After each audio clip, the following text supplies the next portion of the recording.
Mabilis ang tibok ng puso ni Jordan habang hinihintay niyang lumabas si Jam sa banyo.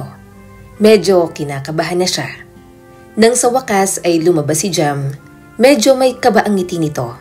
Napigil ang hininga ni Jordan. Kumaway si Jam ng mahinhin mula sa pintuan. "Hi," sabi ni Jordan, pinipilit ang tono na maging normal. Okay ka lang ba? Anong result?" Huminga ito ng malalim. "Jordan, positive. Buntis ako." Sandaling hindi makarehistro ang mga salitang yun sa kanya. Pumikit si Jordan, pagkatapos ay dahan-dahang ngumiti. "Talaga? Magkakaroon tayo ng baby?" Bulong niya at halos hindi makapaniwala. "Oo," mahinang sabi ni Jam at may bahid ng kaba ang tawa. "Hindi ako sigurado kung paano ka magre-react. Kinakabahan ako kasi masakit daw manganak. Pero sa tingin ko, kakayanin ko naman." Hinawakan niya ang kamay ni Jam ng mahigpit. "Jam, hindi kita pababayaan. Alam kong mahirap. Ibig kong sabihin, natatakot din ako. Oo, pero gusto ko to. Gusto kong maging maayos ang lahat para sa atin. Gagawin ko ang lahat para siguraduhin ligtas ka at ang baby natin. Hindi mo kailangan mag-alala tungkol sa kahit ano. Ako ang bahala sa lahat ng kailangan mo. Basta maging ina ka lang at mabuting partner sa akin. Kapag nakaipon tayo, pakakasalan kita ng mas maayos." Tumingin si Jam sa kanya. "Pero may offer ka sa Singapore, 'di ba? Kung kailan ako buntis, saka ka naman aalis para magtrabaho. Mapapalayo ka sa akin." Napalunok si Jordan. Bigla niya yung naalala. Inalok nga pala siya ng promotion sa ibang bansa. Isang malaking oportunidad sa kanyang career. Pero nangangahulugan niyon ng ilang taong paglayo sa kanyang asawa. Sa una, nag-alinlangan siya. Alam niyang mahirap ang paglayo. Ngunit ngayon, narinig niya ang pag-aalala ni Jam. Naramdaman niya ang determinasyon na hindi niya alam na mayroon siya. "Lalayo ako kung ito ang magbibigay ng ligtas na kinabukasan para sa'yo at sa ating anak. Sayang naman kasi yung opportunity. Pero babalik naman ako. Magbabakasyon. Tatawag-tawag araw-araw kung kailangan at ipapadala ko ang anumang kailangan mo." Dahan-dahang tumango si Jam. May halo ng ginhawa at pag-aalinlangan sa ekspresyon nito. "Ayoko lang na mag-isa sa lahat ng to. Alam mo namang ulila na ako. Wala akong ibang aasahan kundi ikaw, Jordan." Hinding-hindi ka mag-iisa," sabi ni Jordan at hinaplos ang mukha nito. "Nandyan ang mga magulang ko. Alagaan ka nila. Iiwan na muna kita sa kanila para may makasama ka at magbantay sa kalagayan mo. Alam kong gagawin nila yon. Ituturing ka nilang pamilya. Hindi mo kailangan mag-alala habang wala ako." Bahagyang kumunot ang noo niya. "Sigurado ka ba? Hindi ba parang nakakahiya? Saka parang ang awkward na doon ako sa kanila. Hindi naman kami close. Di ba nga at medyo masama ang loob nila kasi nagulat na lang sila na humarap tayong kasal na." Naiintindihan ni Jordan ang pinupunto ng asawa niya. Naging biglaan lang din naman kasi. Muntik pa silang maghiwalay noon dahil sa kanyang sobrang pagiging seloso.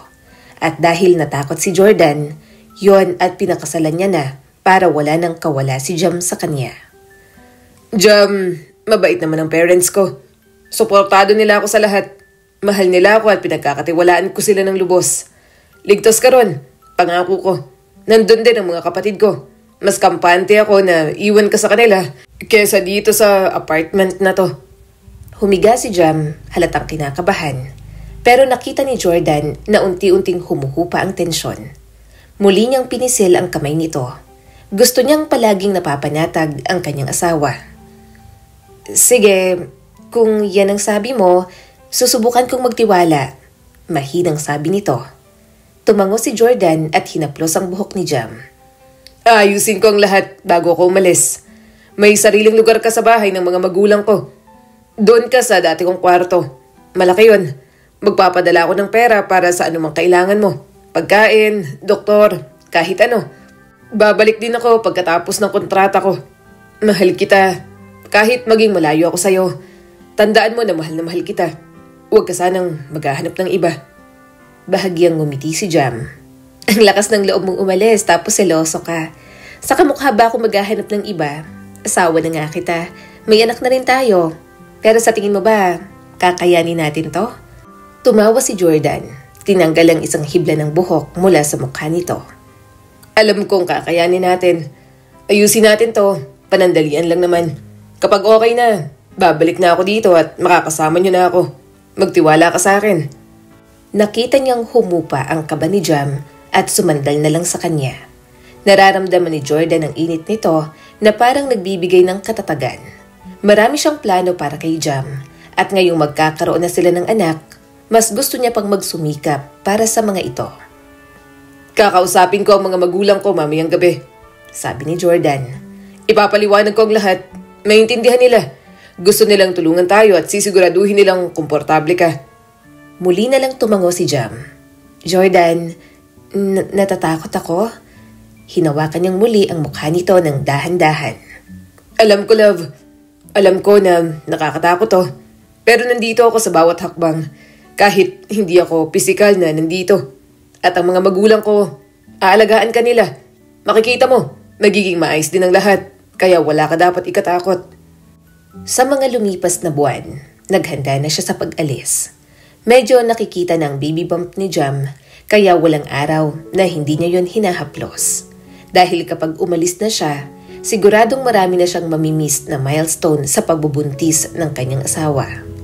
Palagi mo kong i-update dito Nakangiting sabi ni Jordan at hinalikan ng tiyan nito.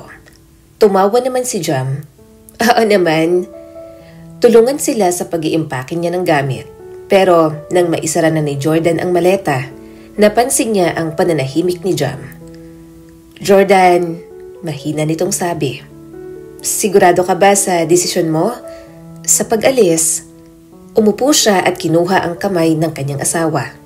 Jam, kailangan kong gawin to. Malaking oportunidad na to para sa atin. Para sa ating kinabukasan. Mas makakapagbigay ako sa iyo at sa baby natin.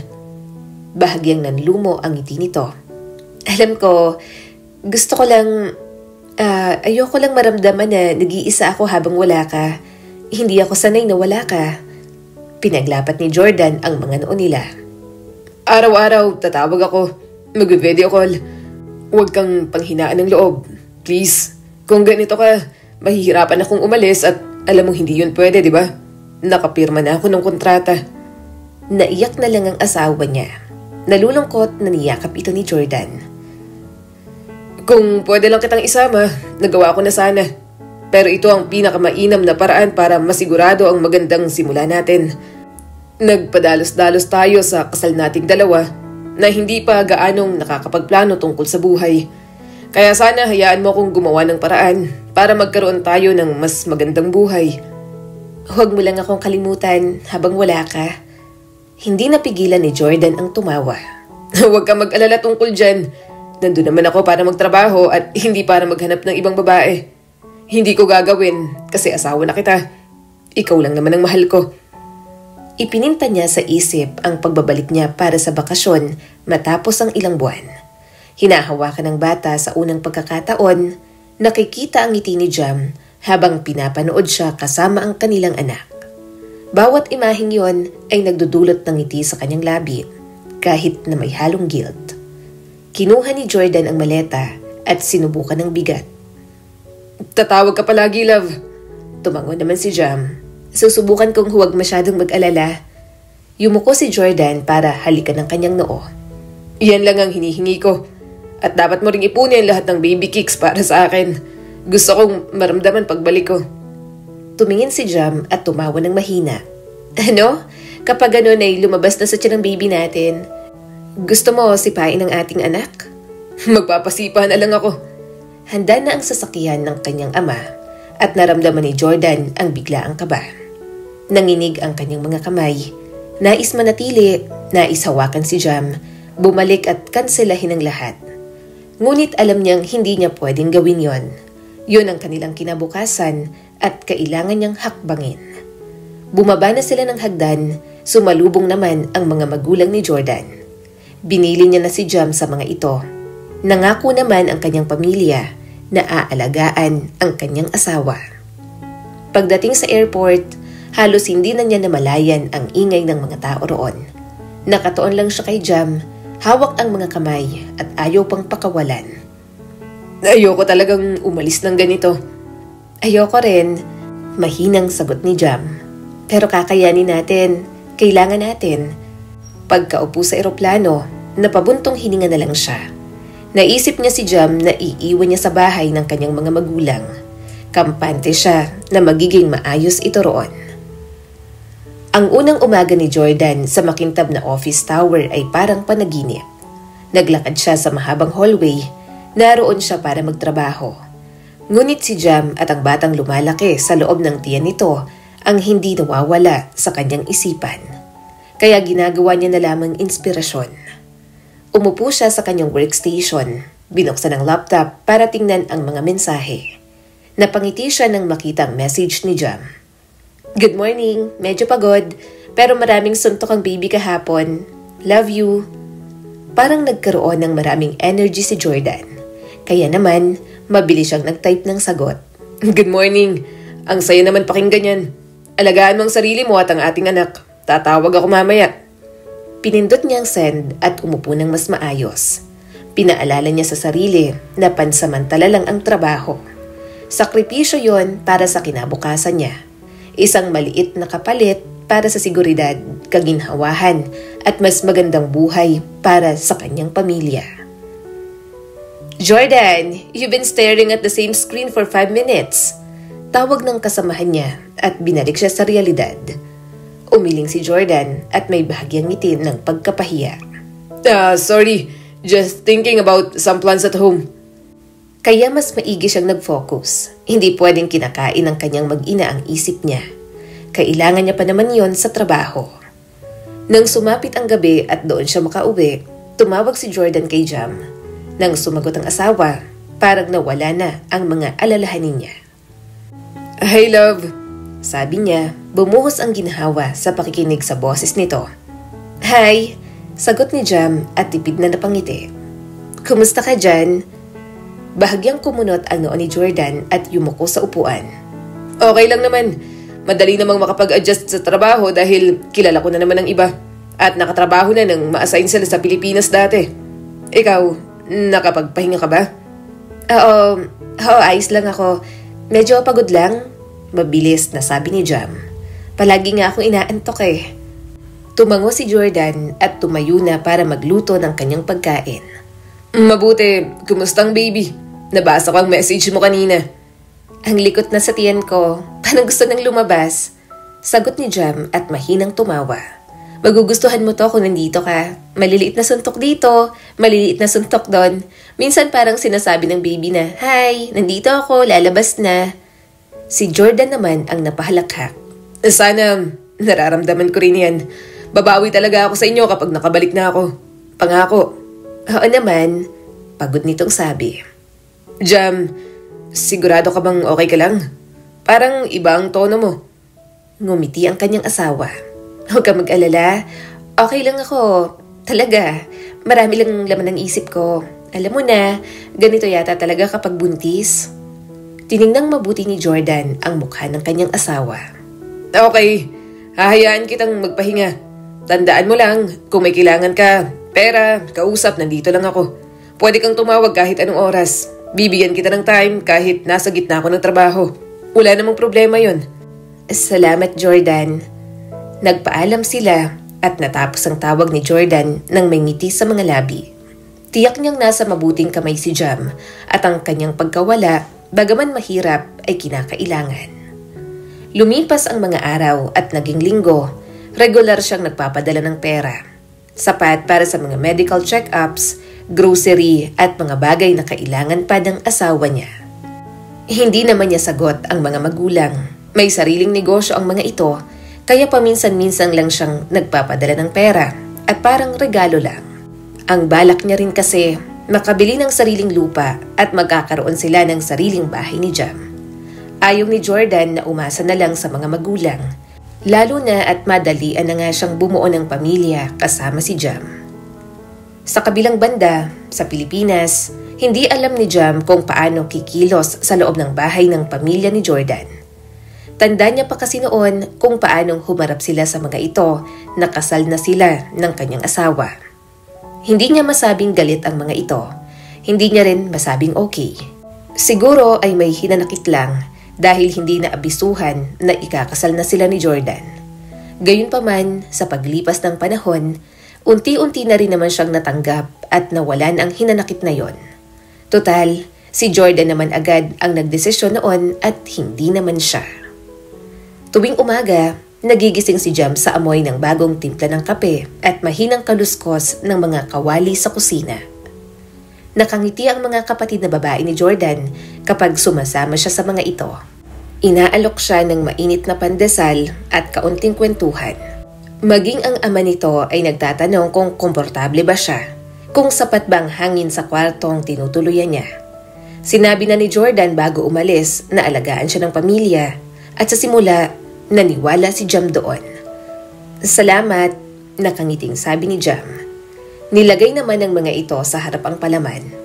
Egg spread yan, gawa ni Mama. Kain ka na. Saka sabi pala ni Kuya Jordan, gatas daw dapat ang inaalok namin sa'yo. Kaya gatas ka na muna ngayon habang buntis ka. Napangiti siyang muli. Kahit buntis, hindi niya naramdaman na lubos siyang nag-iisa. Baka tama ang desisyon niya. Pinagkatiwalaan ang mga ito ni Jordan, kaya dapat ay magtiwala rin siya. Isang hapon, tirik ang araw at nagtipon ang pamilya sa sala. Mabagal na umiihip ang mainit na hangin mula sa malaking ceiling fan. Nananahi ng kortina ang ina ni Jordan. Si Jam naman ay nakaupo ng tahimik sa sofa, nakapatong ang mga kamay sa kanyang lumulobong tiyan. Jam, saad ng ina ni Jordan. Nabanggit mo dati na taga Batangas ang pamilya mo, hindi ba? Tumango si Jam. Opo mama, ang nanay ko po taga Batangas, pero pumanaw na po siya. Napatingin ang kapatid ni Jordan mula sa cellphone. I'm sorry to hear that. Ngumiti si Jam. Okay lang, matagal na rin naman kasi. Itinaas ng ina ni Jordan ang mga mata mula sa pananahi. May litrato ka ba niya? Uminit ang dibdib ni Jam sa tanong. Bihira niyang maibahagi ang alaala ng kanyang ina sa iba. Kinuha niyang cellphone at nag-scroll sa mga larawan doon. Maganda po ang mama ko at mukhang bata noong nabubuhay pa. Mahinang sabi ni Jam habang iniaabot ang larawan. Kinuhanan po yan 1 taon bago siya pumanaw. Ang bait po ng mama ko.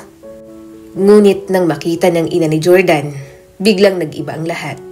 Matagal itong tumitig sa larawan at parang nakalimutan ang tinatahi sa kandungan. Napakunot ang noo ni Jam. Mama?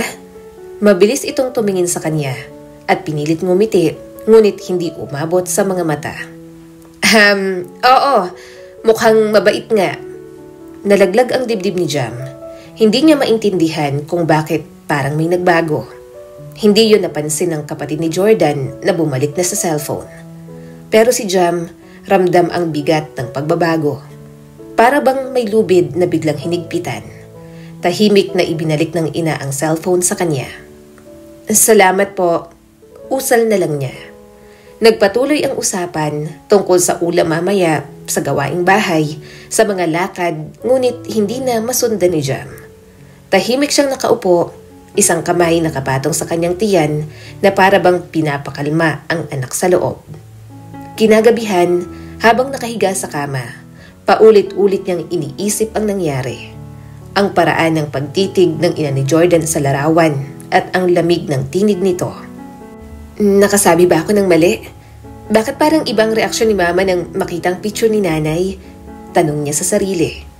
Kinumpirma ng mga sumunod na araw ang kanyang pangamba.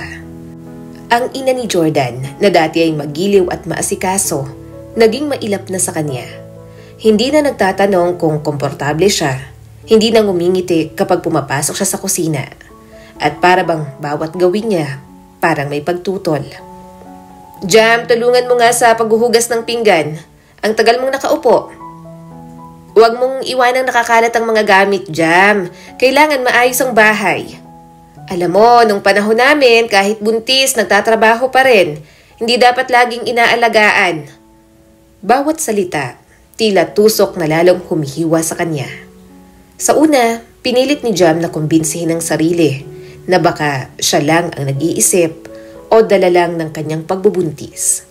Pero lumala ang panlalamig nito at hindi niya na kayang itanggi. Isang gabi, habang nagtitiklop siya ng labahin sa sala, pumasok ang ina ni Jordan. Saglit itong napatigil at tumitig sa kanya. Ngumiti si Jam ng may pag-aalangan. "Magandang gabi po, Mama." Hindi ito tumugon at nilampasan lang siya. Para tuloy may humawak ng mahigpit sa puso ni Jam.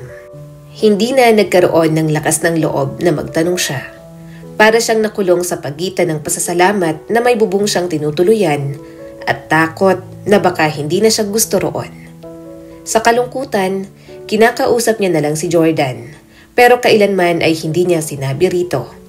Ayaw niyang dagdagan pa ang bigat na pasan nito sa ibang bansa. Nagtatrabaho ang asawa niya para sa kinabukasan nila. Wala namang ginagawang masama sa kanya. Malamig lang talaga ang pakikitungo ng mama nito. Isang umaga, mas maagang nagising si Jam. Dumating na ang araw ng kanyang prenatal check-up. At bagaman may kaunting kaba sa kanyang loob, pilit niya yung itinataboy. Dahan-dahan niyang inunat ang nananakit na likod, marahang bumangon mula sa kama, at inayos ang maliit na folder ng mga dokumentong laging hinahanap ng doktor. Habang isinasara niya ang zipper ng maliit na bag, mahina siyang bumulong. "Okay na tayo, anak. Punta na tayo kay Doc ngayon." Umaasa siyang may sasama mula sa pamilya ni Jordan. Hindi dahil gusto niya ng espesyal na atensyon. Isang simpleng pagnanais lang ng kasama. Kasi hindi siya sanay lumakad ng mag-isa. Hindi naman kalayuan ng ospital, pero kapag buntis siya, bawat lakad ay parang doble ang bigat. Sa komedor, nakaupo na ang pamilya para sa agahan. Nakabuklat ang dyaryo sa kamay ng ama ni Jordan habang umiinom ng kape. Abala naman ang ina nito. Mabilis na nagsasalin ng kanin at pritong isda. Isa sa mga kapatid ng asawa niya, nakayuko sa cellphone habang kumakain at halos hindi siya matingnan. Dahan-dahang naupo si Jam at may kasamang ngiti. "Magandang umaga po. Mama, Papa, may check-up po ako ngayon. Baka po pwedeng may sumama sa akin?" Maingat ang kanyang tinig, may halong hiya. Hindi man lang tumingin ang kapatid ni Jordan na tuloy pa rin sa cellphone. Umubo ng kaunti ang ama ng kanyang asawa. Check up?" "Opo," sagot ni Jam. "Prenatal po. Every 2 weeks na kasi, sabi po ng doktor." Sa wakas, tumingin sa kanya ang ina ni Jordan. Sandaling akala ni Jam ay nakita niyang kumislap ang konsensya sa mga mata nito, pero agad ding naglaho. "Marami kaming gagawin ngayon," malamig na sabi nito. "May labahin, may mga lakad. Kailangan ding ayusin ang bahay. Malakas ka naman, Jam. Kaya mo yan." Parang gumuho ang dibdib ni Jam. Opo. Sige po, ako na po." Medyo naasiwa ang ama ni Jordan. "Pasensya na, Jam. Baka sa susunod." Wala nang kasunod na paliwanag. Walang yakap, walang pag-alalay, kahit munting tapik ng paghimok. Pawang katahimikan lang ang ibinigay sa kanya ng mga tao sa bahay na iyon. Ibinalik ni Jam ang tingin sa kanyang plato. Pinilit kumain kahit wala na siyang gana. Halatang ayaw siyang samahan ng mga ito. Hindi nga tuloy maintindihan kung ano bang nagawa niyang mali. Umalis siya matapos mag-agahan, dala ang kanyang bag at folder. Medyo hirap siyang sumakay ng tricycle, kaya nakakahiyang tinulungan pa siya ng driver. "Nasaan ba ang mga kasama mo, Neng? Buntis ka pa naman, dapat may kasama ka." Hindi na napigilang komento ng driver. Busy po kaya ako na lang po." Malubak pa naman ang daan, kaya napahawak talaga siya sa kanyang tiyan. Pagdating sa ospital, may mga tao na sa waiting area. Ang mga buntis may kasamang asawa, ina o kapatid. Pinilit ni Jam na hindi mainggit habang pinagmamasdan ang isang asawang marahang minamasahe ang balikat ng kanyang buntis na asawa. O ang isang inang mahigpit na hawak ang kamay ng anak. Mag-isa siyang naupo at napabuntong hininga na lamang. Nag-message siya kay Jordan pero hindi naman ito nag-reply. Nang matawag ang pangalan niya, ngumiti siya ng tipid at tumayo. Sa loob, magiliw siyang sinalubong ng doktor. "Kumusta tayo ngayon, Jam?" "Ayos lang po, Dok." Sagot niya at pinilit maging masigla. Chinek ng doktor ang kanyang vital signs, tinanong ang tungkol sa pagkain at pinakinggan ang tibok ng puso ng bata. Umalingaw-ngaw ang matatag na ritmo sa silid at nanubig ang mga mata ni Jam. "Maganda ang tibok ng puso ng baby mo," sabi ng doktor. Ngumiti si Jam at bahagyang gumaan ang loob. "Salamat po." Pagkatapos ng appointment, nagtagal muna siya sa tapat ng ospital, hawak ang cellphone. Alam niyang gusto ni Jordan ng update. Lagi itong nagtatanong, lagi siyang inaalala kahit malayo. Pero alam din niyang hindi niya pwedeng sabihin ang lahat. Abala ito sa trabaho sa ibang bansa, ibinubuhos ang lakas para sa kinabukasan nila. Hindi niya kayang dagdagan pa ng bigat ang nararamdaman nito. Kaya maingat siyang nag-type. "Hi love, katatapos lang ng check-up. Healthy si baby, malakas ang heartbeat. Normal lang lahat, sabi ni Doc. Huwag kang mag-alala, ingat ka dyan." 2 beses niya munang binasa bago isend. Tinitiyak na magaan at masaya ang dating. Mabilis naman ang sagot ni Jordan. "Salamat sa Diyos. Nag-alala ako. Salamat sa update. Love, sana nandyan ako sa tabi mo." Gusto niyang ikwento ang lahat, na mag-isa siyang pumunta, na malamig na ang turing ng pamilya nito, na hindi niya maintindihan kung bakit. Pero hindi niya ginawa. Hinaplos niya ang kanyang tiyan. "Okay lang tayo anak, nandito si mama. Kakayanin natin." Pagbalik sa bahay, walang nagtanong kung kumusta ang check-up. Wala ni isang tumingin sa kanya nang pumasok siya.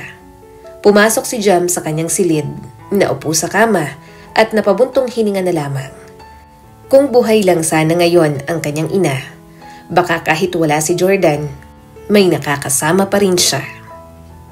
Pero ang mga hindi magagandang pagtrato kay Jam, mas lalong tumitindi habang tumatagal. Maingat na lumapit si Jam sa nanay ni Jordan. "Magandang umaga po."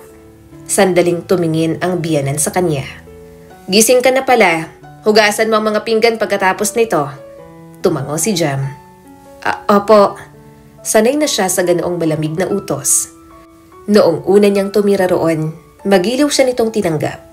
Nakangiti, inaabutan pa siya ng dagdag na ulam at nagtatanong tungkol sa kanyang pagbubuntis. Ngunit mula nang ipakita niya ang larawan ng kanyang yumaong ina, nagbago ang lahat. Nawala na ang mga ngiti, nawala ang lambing, napalitan ng lamig, pagdududa, at sunod-sunod na gawaing tila parusa. "Jam!" muling tawag ng kanyang mother-in-law. "Pagkatapos mong maghugas, walisin mo ang harap. Ang kalat! Ayokong isipin ng kapitbahay na parang baboy ang tinitirhan natin." Sumakit na ang kanyang likod, ngunit pinilit niyang ngumiti. Sige po." Napakunot ang noo ng kapatid ni Jordan. "Ma, buntis siya." "Buntis, hindi baldado." Putol ng nanay ng kanyang asawa. "Kaya niyang kumilos. O gusto ba niyang lumabas ang bata na mahina dahil puro higa lang ang alam ng nanay niya?" Napakagatlabi si Jam. Gusto niyang sumagot kahit papaano, pero nilunok niya na lang ang lahat. Ayaw niya ng gulo. Matagal ang araw sa dami ng gawaing nakaatang sa kanya. Walis dito, kuskus doon, luto ng pagkain at laban ng damit. Mabigat ang mga gawain, ngunit sinabi niya sa sarili na ayos lang. Nang maramdaman niyang naninikip ang kanyang tiyan, saglit siyang huminto, hinaplos yon at mahinang bumulong. "Ayos lang tayo anak, kumapit ka lang." Nang sa wakas ay nakaupo na siya para magpahinga, dumaan ang kanyang mother-in-law at napakunot ang noo. "Pahinga na naman." Nagulat si Jam. "Katatapos ko lang po ng labada ma. Masakit na po ang likod ko."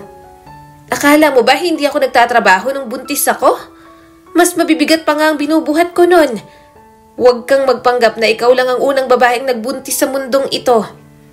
Parang sampal ang mga salitang yun sa kanya. Pasensya na po." Kinagabihan, matapos ang hapunan, nagkulong si Jam sa kanyang silid. Nakatingin siya sa cellphone, walang maitype sa bakanteng mensahe kay Jordan. Gusto niyang sabihin ang lahat. Ngunit sumagi sa isip niya ang mukha ni Jordan. Pagod pero puno ng determinasyon. Pangarap din yun ng asawa niya at ayaw niya namang agawin yon dahil lang may problema siya sa pamilya nito. Pero dumating ang sandaling bumigay na talaga si Jam. Nasa kusina siya ng hapong yon, nagtatadtad ng gulay nang dumulas ang kutsilyo at bahagyang nasugatan ang kanyang daliri. Napaigtad siya nang lumabas ang dugo. Sakto naman dumating ang kanyang mother-in-law. "Ang clumsy mo! Paano mo maaalagaan ng anak mo kung gulay lang ay hindi mo matadtad ng maayos?" Pinisil ni Jam ang sugat gamit ang tissue. "Maliit lang po ito, ma. Mag-iingat na lang po ako sa susunod." "Sa susunod? Hindi dapat nagkakamali. Kaya una pa lang ayoko na sa'yo. Nagpakasal kayo nang hindi man lang pinapaalam sa amin. Ni hindi ka pa namin kilala, nagpakasal ka na agad sa anak namin. Sinabi ko na kay Jordan na hindi kayo bagay. Ang daming ibang babae dyan." Bahagyang natigilan si Jam. "Ano pong ibig niyong sabihin, Mama?" Napailing ang ginang. "Narinig mo ko. Hindi ka nararapat dito. Hindi kita kailanman ginusto para sa anak ko." Nanikip ang dibdib niya. Pero bakit po? Hindi ko maintindihan. Nung una mabait naman po kayo. Tinanggap niyo po ako. At pinagsisisihan ko. Kung alam ko lang kung sino ka talaga, hindi kita ipapasok dito. Hindi ka karapat-dapat para maging asawa ni Jordan. Hindi agad nakapagsalita si Jam. Hindi niya maintindihan kung ano ang pinaghuhugutan ng kanyang mother-in-law. Pero isa lang ang kanyang sigurado. At yon ang hindi patas na pagtrato sa kanya ng pamilya ni Jordan. "Mahal ko po si Jordan. Mahal niya ako. Dinadala ko po ang anak niya. Hindi pa ba sapat yon?" Tanong ni Jam. Napairap ang kanyang biyanan. "Nakakahiya kang manugang. Wala ka namang ipagmamalaki. Asa ka lang sa anak ko. Hindi ko hahayaang itali ang anak ko sa'yo habang buhay. Umalis ka. Iwanan mo siya bago mo tuluyang sirain ang buhay niya." Nanginginig na umiling si Jam. "Hindi po, Ma. Hindi ko siya iiwan. Hindi ko palalakihin mag-isang anak namin. Pamilya po kami." Nag-alab ang mga mata ng ginang. "Ang tigas ng ulo mong babae ka." Huminga ng malalim si Jam at inipon ang lakas ng loob. "Opo, matigas ang ulo ko. Pero ipaglalaban ko si Jordan. Ipaglalaban ko ang anak namin." Isang sampal ang dumapo sa kanyang pisngi. Napakabilis na hindi niya naramdaman hanggang sa humapdi na. Napayuko ang kanyang ulo at hindi makapaniwalang nagawa yon ng ina ni Jordan. "Ano po ba talagang problema niyo sa akin? Ginawa ko po lahat para magustuhan niyo, para maging maayos ang pakikisama ko. Pero parang kahit anong gawin ko pong tama, hindi niyo pa rin po ako gusto." Malakas niyang sigaw. Pero hindi pa doon natapos. Itinulak siya ng biyanan, sapol sa counter. Kumalat ang matinding sakit sa kanyang tiyan at parang may humahati sa loob niya. "Ah!" Sigaw ni Jam at bumagsak sa sahig. Dumaloy ang dugo sa kanyang palda. Hindi pwede." Napahagulgul siya sa sakit. Dali-daling tumakbo ang kapatid ni Jordan. "Ate Jam! Diyos ko, Ma! Anong ginawa mo? Dinudugo siya!" Nataranta ang ama ni Jordan at agad na sumigaw. "Ilabas ang kotse! Bilis!" Nanatiling nakatayo ang kanyang mother-in-law. Parang natigilan sa sariling ginawa. Pero wala na siyang pakialam dito. Mas tinatangay na siya ng sakit. Nanalangin na siya sa Diyos na sana ligtas lamang ang kanyang anak. Sa ospital, nakahiga si Jam sa emergency room. Mabilis ang kilos ng doktor at may mga makina't tunog na umaalingaw-ngaw. Makalipas ang ilang oras, iminulat niya ang mga mata. Nang sinabi ng doktor na okay ang kanyang anak, doon pa lang siya nakahinga ng maluwag. Lumapit ang doktor. "Stable na kayo ngayon, Jam, pero kailangan yung iwasan ng stress at mabibigat na gawain. Isa pang insidente, maaaring ikapahamak nyo o ng sanggol." Tiningnan siya ng pamilya ni Jordan. Lumapit ang mother-in-law niya at bakas ang guilt sa mukha nito. "Jam, sorry." Pero tahimik niya lang na tinalikuran ang mga ito. Wala siyang gustong makausap. Gusto niyang tawagan si Jordan. Gusto niyang magsumbong. Pero iniisip niya pa rin ang kalagayan nito. Ayaw niyang masyado itong mag-isip habang tinutupad ang mga pangarap. Sa kanya na lang sasabihin kapag nakauwi na ito at natapos na ang kontrata. Pagkaanak niya naman, sisikapin niya ng makaalis sa poder ng pamilya ni Jordan. Lalayo siya at ilalayo ang anak niyang muntik ng mapahamak dahil sa mga ito. Sa kabilang dako ng Singapore, walang kamalay-malay si Jordan sa mga nangyayari sa kanyang asawa. Ang alam lang niya, maayos ang kanyang asawa at naibibigay lahat ng pangangailangan ni Jam. "Hi love," mabilis na sabi ni Jordan at masigla ang boses sa kabila ng pagod. "Hi," mahinang sagot ni Jam. "Kumusta sa trabaho?" Ngumiti si Jordan, natuwa nang marinig ang boses nito. "Busy gaya ng dati, pero nakakayanan ko. Ikaw, kumusta ka? Kumusta ang pakiramdam mo ngayon?" Nagtagal ang katahimikan sa linya, kaya bahagyang napakunot ang noo ni Jordan. "Jam, okay ka lang ba?" Oo," mabilis nitong sagot. "Ayos lang, medyo pagod lang siguro." Tumango si Jordan. "Parang pagod ka nga. Nakapagpahinga ka ba kagabi?" Mahina itong tumawa pero hindi umabot ang tawa sa mga mata nito. "Siguro ayos lang. Ang baby minsan hindi ako pinapahinga. Maliit na suntok, alam mo na." "Na-imagine ko nga. Sana nandyan talaga ako para maramdaman yan. Sayang at pati sa panganganak mo wala rin ako." Dahil nasa malayo, hanggang video call na lang talaga sila ng kanyang asawa. Humihingi rin naman kasi siya ng update sa mga magulang niya. Pero hindi niya maintindihan kung bakit parang kaunti lang ang ikinikwento ng mga ito tungkol sa kanyang mag-ina. Pero isang araw, hindi niya alam kung bakit hindi niya makontak si Jam. Kaya naman, mga kapatid niya ang kanyang tinawagan. Sumagot naman pero nanay niya ang bumungad. "Mama, nasan po si Jam?" Tanong ni Jordan habang inihahanda ang mga susuotin niya bukas. "Kanina pa po ako tumatawag, hindi pa po sumasagot ang asawa ko." Halata sa mukha ng kanyang ina ang pag-aalinlangan.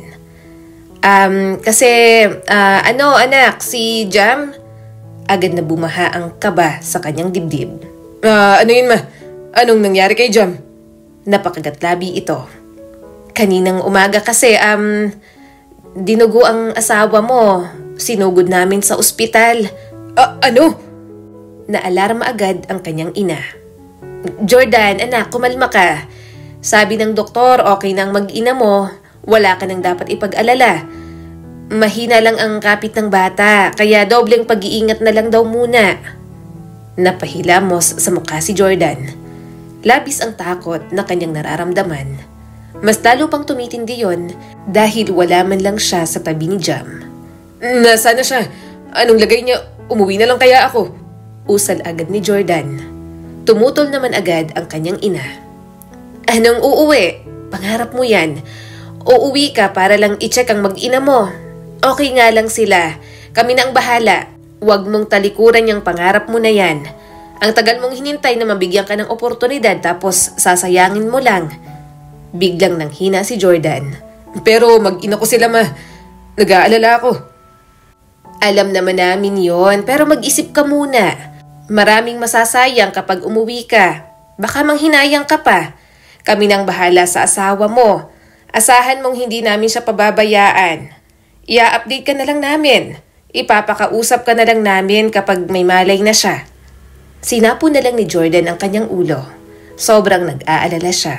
Pero kailangan niyang kumalma at mag-isip ng tama. Makalipas ng ilang oras, nakausap niya na rin naman si Jam. Awang-awa siya nang makita itong maputla. Gayunpaman, kitang-kita niya ang isang pilit nitong ngiti. "Please love, okay na ako. Okay na kami ni baby. Huwag mo nang isipin pang umuwi. Kaya ko to. Mas aalagaan ko ang sarili ko. Ayokong isuko mo yan dahil ang nag-aalala ka sa akin." Malumanay na sabi ni Jam. Tumango na lang si Jordan. Kahit paano, nakahinga siya ng maluwag. May pag-aalala pa rin, pero kalmado na. Kaya naman, once na matapos ang kontrata niya roon, talagang babawi siya kay Jam at sa anak nila. Lumipas pa ang mga buwan, hindi na naman naulit ang ganoong aksidente. Mas naging maingat na kasi ang asawa niyang si Jam.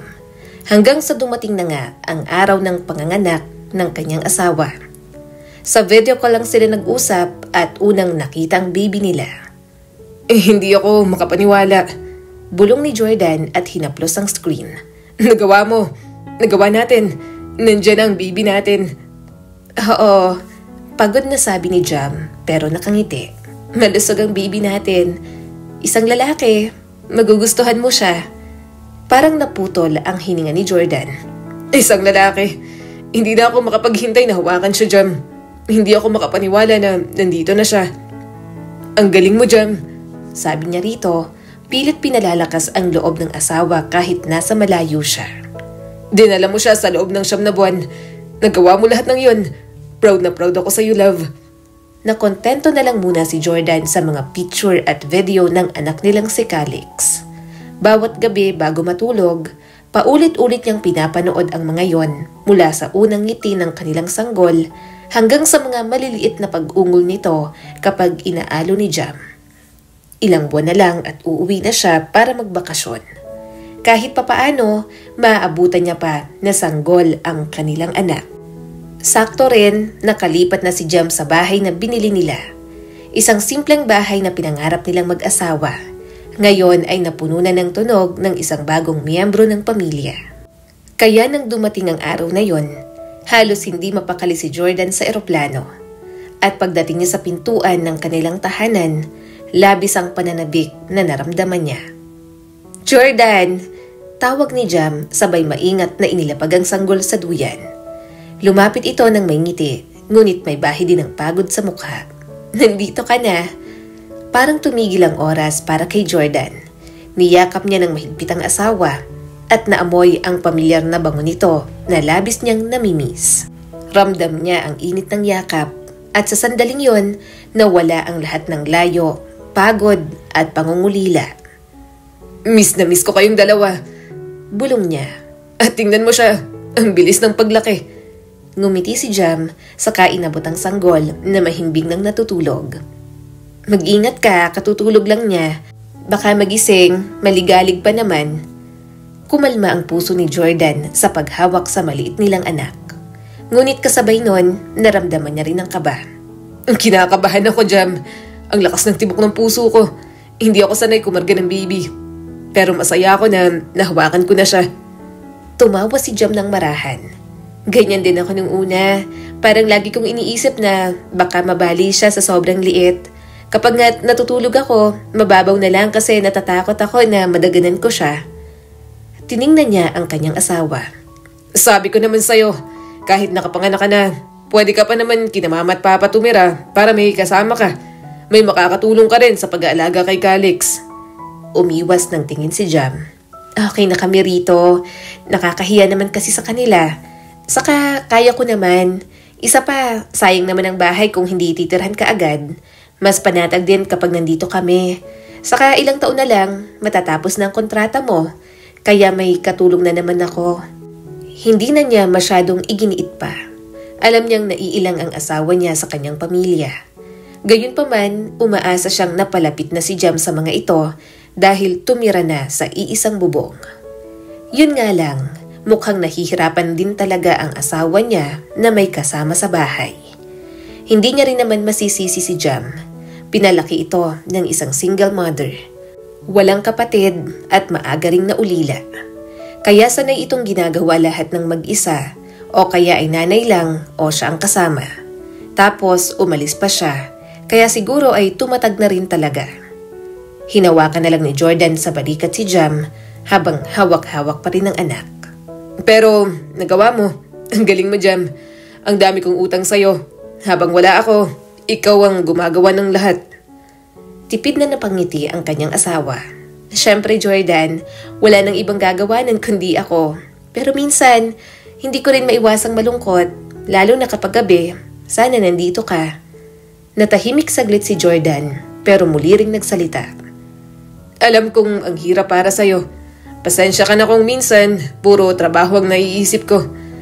Pero para naman ito sa inyo, para sa future natin. Tumango si Jam at bahagyang pinipigilan ang sariling maiyak. Alam ko, kaya nga pinipilit kong maging matatag. Pero ngayon nandito ka na, kahit ilang linggo lang, sapat na para makabawi ka sa anak natin.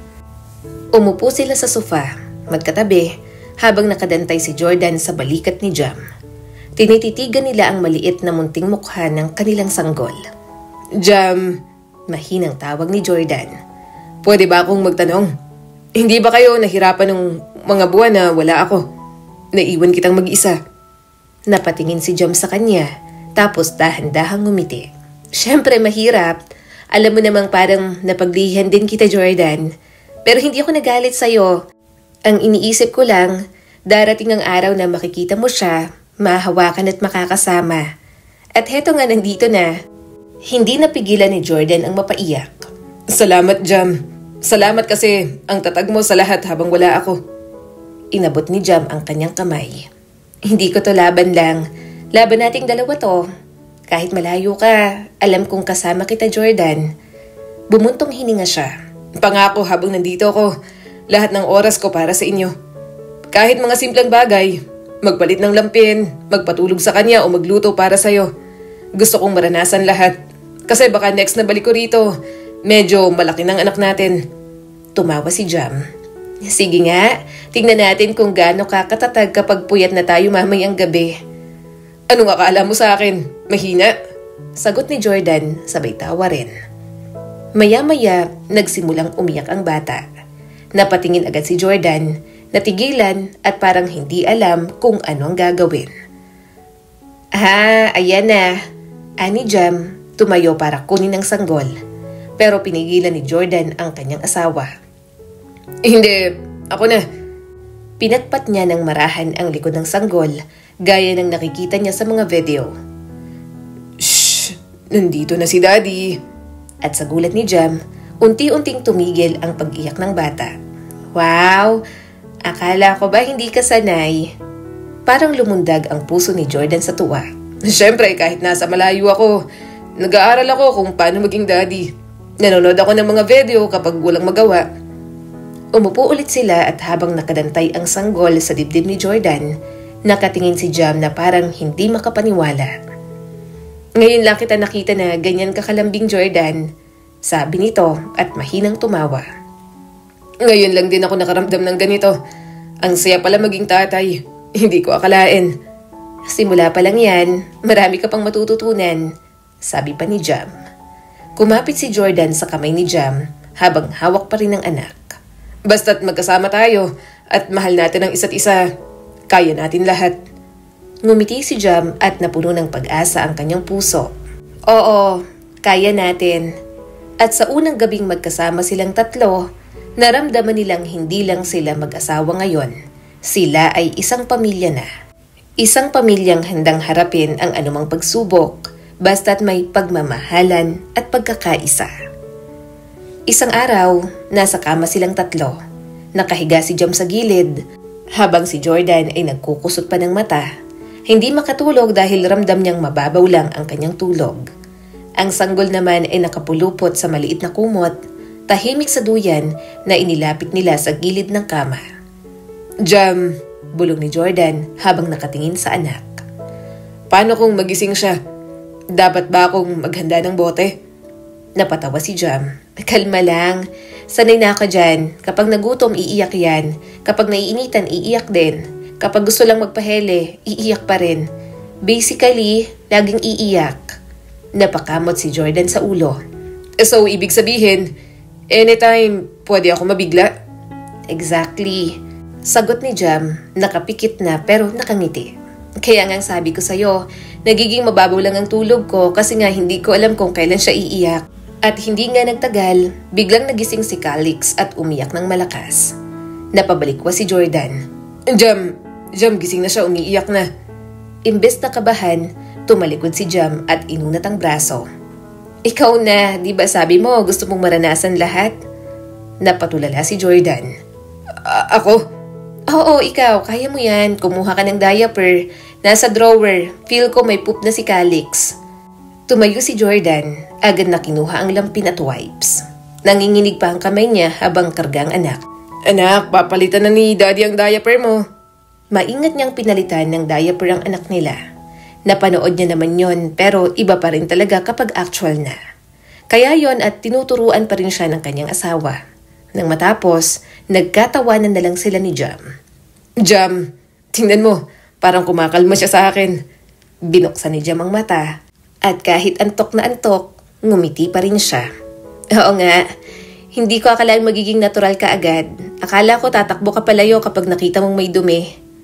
Umiling si Jordan at tinitigan ng anak. Hindi Jam, kahit ano pa. Gusto kong maging parte ng lahat. Puyat, dumi, gatas, lahat. Kasi ito yung mga bagay na mamimiss ko kapag bumalik ako sa Singapore. Pagbalik ko ulit dito, baka naglalakad ng anak natin. Hinaplos ni Jam ang mukha niya. Salamat ha. Hindi ko akalain na ganito ka pala kapag nandito ka. Iba talaga kapag buo tayo. Pero syempre, naiintindihan ko naman kung bakit kailangan mong umalis. Pangarap mo yon at para naman sa future natin. Namungay ang mga mata ni Jordan. Ngunit hindi pa natatapos ang pag-aalaga. At mukhang kailangan niya talagang tanggapin na walang tulog ang pagiging magulang. Bandang 3:00, muling umiyak ng malakas ang anak nilang si Calix. Napabalikwas ulit si Jordan. Ako na!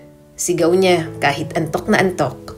Agad niyang kinarga ang bata at sinubukang kantahan. Natawa naman si Jam na inaantok pa.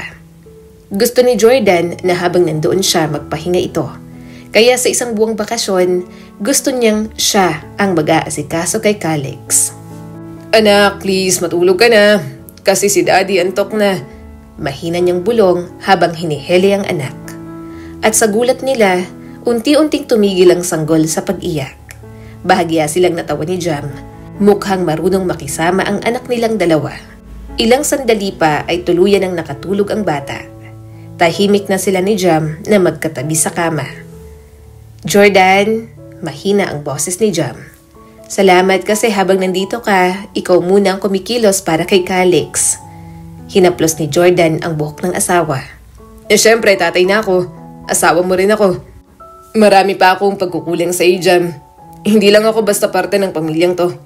Gusto kong maging haligi, yung tipong kahit malayo man ako, ramdam nyo pa rin na nandito ako. At ngayong nandito ako, gusto kong ipakita sa'yo na hindi ka kailanman nag-iisa. Napapikit si Jam at tuluyang nakahanap ng ginhawa. Ngayon, ramdam ko na talaga. At sa unang pagkakataon, matapos ang mahabang buwan ng layo, nakatulog silang mag-asawa ng may kapayapaan. Kasama ang maliit na himalang nasa gitna nila, buo silang 3, isang pamilyang handang sumabak sa kahit gaano kahirap na mga gabi. Mabilis ang naging pagdaan ng unang linggo ng bakasyon ni Jordan. Sa araw-araw, abala siya sa pagtulong kay Jam. Ramdam niya na unti-unti na siyang nasasanay sa buhay bilang tatay. Jam, tawag ni Jordan habang nakangiti. Bukas, bakit hindi natin dalhin si Calix kina mama? Gustong-gusto na nilang makita siya. Alam mo bang halos araw-araw silang nagtatanong kung kumusta ang apo nila? Kahit na ako naman ang umuwi sa Pilipinas. Balak naman nilang bumisita ron bago siya muling bumalik sa Singapore. Talagang sinulit niya na lang muna na masolo ang kanyang mag-ina. Subalit yun nga at nangungulit na ang mga magulang niya na bumisita sila roon at sabik na sa apo. Na para bang si Calix ang nagbalik bayan at hindi siya. Saglit na natigilan si Jam bago ngumiti ng pilit. Baka hindi muna Jordan. Mas okay siguro na dito na lang muna tayo. Ayoko kasing ibiyahe ang baby. Masyado pang bata. Nagtaas ng kilay si Jordan. Bakit naman? Gusto lang naman nilang makita at kargahin si Calix. Hindi ba masaya yun? First apo nila. Umiling si Jam. Maliit pa si Calix, madaling mahawa sa sakit. Saka baka ma-overwhelm siya kung marami agad ang hahawak. Napakamot ng batok si Jordan. May punto naman si Jam, pero hindi niya maiwasang malungkot. Oo nga, gets ko naman. Pero sa bahay naman tayo pupunta. Kahit saglit lang.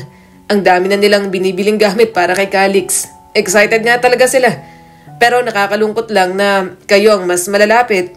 Tapos hindi nila nadadalaw ang apo nila. Bahagyang lumayo si Jam at inayos ang unan sa duyan. Jordan, sige na nga. Napangiti naman agad si Jordan at hinalikan ang pisngi ng kanyang asawa. Ngunit napansin niyang iba ang tono ni Jam. Para bang hindi mapakali, para bang may itinatago. Hindi niya masabi kung ano, pero ramdam niyang may alanganin itong dahilan. Kinabukasan, dumalaw na nga sila sa pamilya ni Jordan.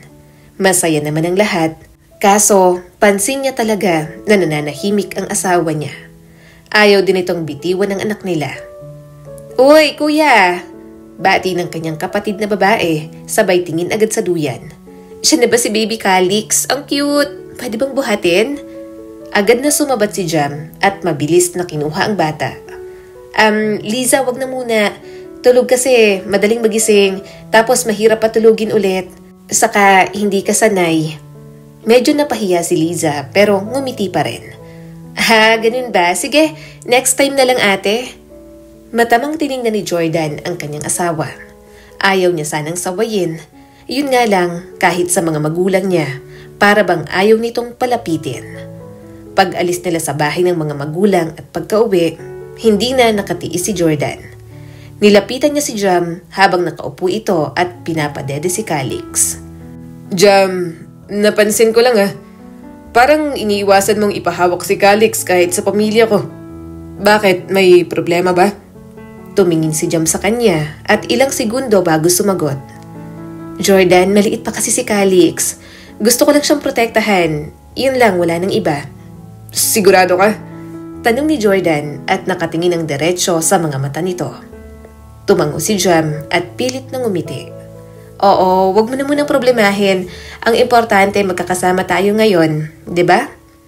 Sandali siyang natahimik. Ramdam niya na may hindi sinasabi si Jam, pero pinili niyang huwag nang pilitin.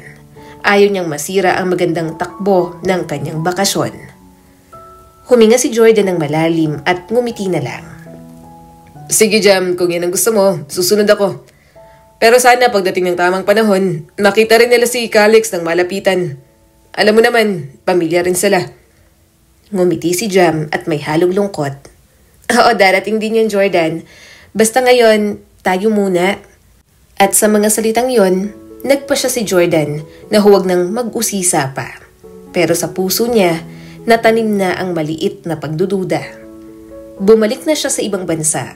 Ginugol niya ang panahon sa trabaho. Nag-extend pa siya ng kontrata ng 1 taon dahil nagustuhan ng boss niya. Pero naging madali na lang ang 3 taon, kaya hindi niya na namalayang lumipas na pala. Sa bawat hakbang niya palabas ng airport, parang lahat ng oras na nawala ay bumabalik sa isip niya. Mga tawag na hindi niya nasagot dahil sa trabaho, mga video call na naputol, at mga gabing halos hindi siya makatulog dahil iniisip kung ano na ang kalagayan ni Jam at ng anak nilang si Calix. Pagdating niya sa harap ng bahay, kumakabog ang dibdib niya. Hindi niya alam kung paano siya sasalubungin ni Jam. Hindi niya kasi sinabi ang araw ng kanyang pag-uwi. Ngunit nang bumukas ang pinto, agad siyang sinalubong ng yakap na matagal niya nang hinintay. Mahigpit, puno ng pananabik at may halong pagluha. "Jam," bulong ni Jordan at halos mabasag ang boses. "I missed you. Sobrang na-miss kita. Hindi na ako aalis. Dito na ako. Dito na ako kasama kayo ng anak natin." Napangiti si Jam, bagaman bakas ang luha sa pisngi. "Na-miss din kita ng sobra." Sandaling natahimik silang dalawa. Parang ninanamnam ang yakap na 3 taon nilang ipinagkait sa isa't isa. Paglingon ni Jordan, napansin niyang nakasilip si Calix mula sa loob ng bahay. Malaki ng bata, hindi na ang sanggol na iniwan niya noon, kundi isang masiglang batang 3 taong gulang.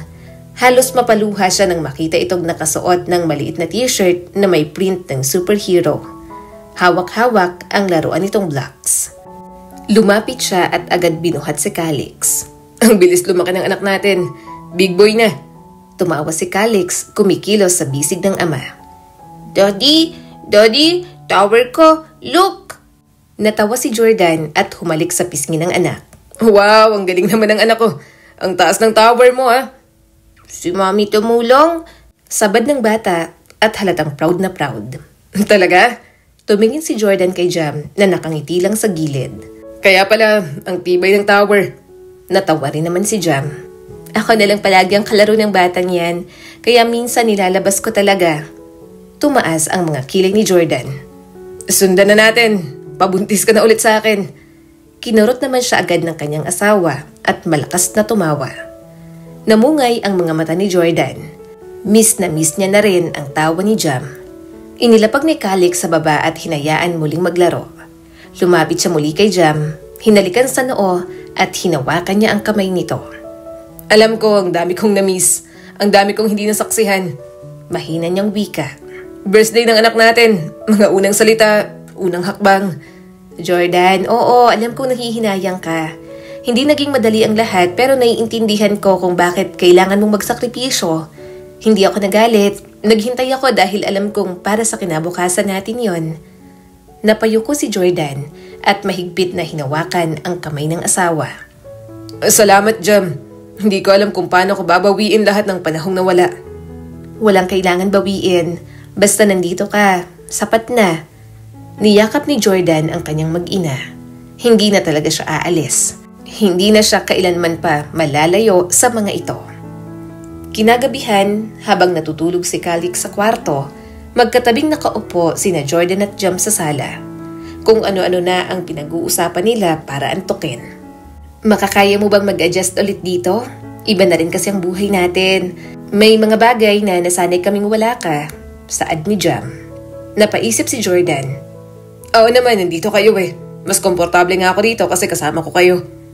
Napangiti si Jam. Nasanay na kasi siya na ako lang. Minsan iniisip ko, baka hindi siya agad maging close sa'yo. Umiling si Jordan. Bibigyan ko siya ng oras. Hindi ko siya pipilitin. Basta araw-araw, mararamdaman niyang nandito ako. At doon, nagsimula ang bagong kabanata ng buhay nila bilang isang pamilya. Wala nang malalayo, wala nang masasayang. Yun nga lang, sa paglipas ng mga araw na nananatili si Jordan doon, may mga napansin siya kay Jam na hindi niya magawang baliwalain. Sa mga nakalipas na linggo, napansin niyang sobra ang pagiging protective ni Jam sa anak nila. Istrikto din ito sa mga dapat gawin ng bata. May disiplina naman si Calix dahil doon. Pero para bang nababagabag lang siya ng kaunti o dahil baka iba ang inaasahan niya na maging parenting style nilang dalawa. Pero mas lalo siyang naguguluhan, lalo na kapag umaayaw itong dalhin si Calix sa bahay ng mga magulang niya. Pahirapan pa nga na mapilit niya si Jam na pumunta roon. Bakit ganyan ka, Jam? Every week pinapalitan mo ang mga laruan sa PlayStation niya. Tanong ni Jordan at medyo namamangha na sa sobrang hands-on ng kanyang asawa. Jordan, sinanay ko na siya na ganito. Mabilis din siyang mabore. Saka hindi naman pwedeng puro siya laruan. Mas maganda na may mga books na din siya, lalo na 3 years old na si Calix. Patuloy ni Jam habang sinasalansan ang mga librong pambata. Saka tinuro ko sa kanya na intindihin ang mga boundaries niya para hindi lumaking spoiled. Ibig sabihin, sino ang pwedeng humawak sa kanya, sino ang pwedeng makipaglaro, pati maliliit na bagay gaya ng kung anong laruan ang pwede sa tamang oras. Gusto ko kasi siyang mag-grow bilang matalinong bata and aware sa paligid niya para hindi masamantala ng kung sino. Bahagyang umawang ang bibig ni Jordan. Okay naman ang mga narinig niya. Pero medyo na-off lang siya sa sinabi nito na mamimili ng kalaro o ng kasama. Oo, may mga delikadong tao pero bata pa lang naman ang anak nila. Na kay Calix kung sino ang pipiliin itong kalaro o hindi. Sandali, sinasabi mo ba? Kontrolado mo ang lahat? Pati sino ang nakikipag-ugnayan sa kanya? Hindi ba parang masyado nang mahigpit sa part na yan? Tumugon si Jam. Ginaguide ko lang naman ang interactions niya. Kasi sa mga taong nakakasalamuhan niya, doon siya pwedeng matuto. Paano kung bastos yung bata? Di bastos na rin siya. Madali pa namang maka-adapt ang mga bata. Saka gusto ko safe si Calix. Naninikip ang dibdib ni Jordan. At biglang naalala na may issue ito sa kanyang pamilya na hindi niya naman alam kung saan nagmula. Safe mula kanino? Kahit sa pamilya ko na pamilya rin naman ni Calix, binibigyan mo ang anak natin ng boundaries. Jam, magulang ko, mga kapatid ko yon. Mahal nila siya. Pinahahalagahan nila ang bata. Umiwas ng tingin si Jam. Wala ka rito sa loob ng maraming taon, Jordan. Wala kang alam. Kung ganon, ipaintindi mo. Umiling lang ang kanyang asawa. Ayoko ng pag-usapan. Umigting ang panga ni Jordan. Ayaw mong pag-usapan? Paano natin maaayos kung may issue ka man sa kanila? Sa ayaw at sa gusto mo, pupunta tayo ron ha. Hindi pwedeng ganito. Kung may issue ka man sa kanila, aayusin natin. Naramdaman ni Jordan ang alon ng pagkabigo. Inakala niyang magiging masayang reunion ang pagbabalik niya. Ngunit ngayon ay bumungad sa kanya ang mga pader na hindi niya inaasahan. Mga pader na itinayo ng babaeng minamahal niya para protektahan ang kanilang anak mula sa hindi niya naman nauunawa ang panganib. "Jordan! Jam! At ang apo ko!" Masiglang sigaw ng nanay niya nang makita silang bumaba ng sasakyan. "Ma!" Bati ni Jordan, niyakap ito gamit ang isang braso habang karga si Calix. Ngunit ikinagulat niya ang naging tingin ng kanyang ina kay Jam. Saglit na may pagkailang bago lumapit at hinawakan ang braso nito. "Jam, masaya akong nandito ka. Mabuti at makakasama ka namin ngayong Pasko." Natigilan si Jam, saka pinilit ngumiti. "Salamat po, ma." Sumunod lumabas ang kanyang ama. May malakas na tawa. "Ha, Calix! Halika kay Lolo!" Agad nitong binuhat ang bata. Pinaikot hanggang matawa si Calix. Nagsipaglapitan ang mga kapatid ni Jordan, kanya-kanyang halik at yakap sa bata. Umapaw ang init sa dibdib ni Jordan. Masaya siyang mahal ng kanyang pamilya si Calix. Pero sa gitna ng kasiyahan, napansin niya si Jam. Nakaupo ito ng bahagyang nakahiwalay. Pinagbamasdan ang bawat haplos, bawat halik, bawat kamay na humahaplos sa buhok ni Calix. Maliit lang ang ngiti, ngunit parang may distansya ang kalooban. At nang matapos ang pagbati at bumalik si Calix sa tabi nito, malinaw na nakita ni Jordan. Inilabas ni Jam ang panyo at maingat na pinunasan ang mukha ng anak. Dahan-dahan, parang binubura ang bawat bakas ng mga halik ng pamilya ni Jordan. Nagtipon ang pamilya para sa Noche Buena. Ngumiti si Jordan at pinagsandok ng pagkain ang kanyang mag-ina. Habang kumakain, tumatakbo sa kung saan-saan si Calix, kaya hinayaan na lang nila. Pero muling napansin ni Jordan na hindi mapakali si Jam. Mabilis na gumagalaw ang mga mata nito tuwing may isubo kay Calix ang mga kapatid niya. Nang susubuan ng hotdog ang anak niya ng kanyang kapatid, biglang nagsalita si Jam. "Lisa, wag ng hotdog. Nakarami na siya niyang kanina." Nagkibit balikat ang kapatid ni Jordan. Sige." Nagpatuloy ang tawanan, pero ramdam ni Jordan ang kakaibang pagkailang sa ilalim ng kasayahan. Pagkatapos ng hapunan, habang nagliligpit ang iba, dumikit si Jordan kay Jam. "Love, ayos ka lang ba? Parang tensyonado ka." Mabilis na umiling si Jam. "Okay lang ako. Gusto ko lang siguraduhin na maayos si Calix. Hindi siya sanay sa iba't ibang pagkain. Alam mo namang pihikan yan at mabilis sumakit ang tiyan kapag hindi hiyang sa kanyang pagkain." Kumunot ang noo ni Jordan, pero hindi na siya nag-usisa pa. Gusto niyang manatiling masaya ang gabi. Kumikinang ang Christmas tree habang dumadami ang mga regalong nakasalansan sa ilalim. Nasa gitna si Calix, sabik na sabik binubuksan ang mga kahon. Mga laruan mula sa lolo at lola, mga damit mula sa mga tita nitong binubuksan. Maingay ang tawanan at hiyawan. "Daddy, look!" Sigaw ni Calix, hawak ang pulang truck na laruan. "Ang ganda, anak!" Sagot ni Jordan habang buhat ang bata. "Sabihin mo kay Lola, thank you." "Thank you, Lola!" Sigaw ni Calix at yumakap sa kanyang ina. Nang matanaw yon, lalo pang lumambot ang puso ni Jordan. Ngunit habang ibinababa niya ang anak, napansin niya na may hawak na panyo si Jam. Pinupunasan ng asawa niya ang mga kamay ni Calix matapos hawakan ang bawat regalo. Na para bang may dumidikit na alikabok o dumi mula sa bawat laso at magaregalong iyon. Napalunok si Jordan, pilit niyang binaliwala at tumuon na lang sa halakhak ng anak. Pero hindi mabura sa isip niya ang imahe. Hindi niya maintindihan kung bakit para bang nandidiri ang asawa niya sa kanyang pamilya. "Jam, pwede ba tayo mag-usap?" Tanong ni Jordan nang hindi na siya makatiis. "Ano yon?" Mata man niyang tinignan si Jam. Ayaw niyang magtunog nakikipagtalo rito. Gusto niyang kausapin ito ng mahinahon. "Napapansin ko kung paano mo pinapalaki si Calix. Ang mga patakaran mo, ang distansya na inilalagay mo sa pagitan nila ng mga magulang ko. Pakiramdam ko may mas malalim pang dahilan kaysa sa pagiging maingat lang. Gusto kong maintindihan. Gusto kong malaman kung bakit ka ganyan." Bumagsak ang tingin ni Jam sa sahig. "Jordan, mahirap ipaliwanag. Pwede bang wag na lang natin pag-usapan? Hinawakan ni Jordan ang kamay nito ng marahan. Alam kong mahirap, pero kailangan kong maintindihan. Hindi ko kayang ayusin kung hindi ko alam ang katotohanan. Matagal na tumitig sa kanya si Jam bago muling nagsalita. Nung tumira ako sa bahay ng mga magulang mo, habang buntis ako, hindi yon gaya ng iniisip mo. Biglang nanikip ang dibdib ni Jordan.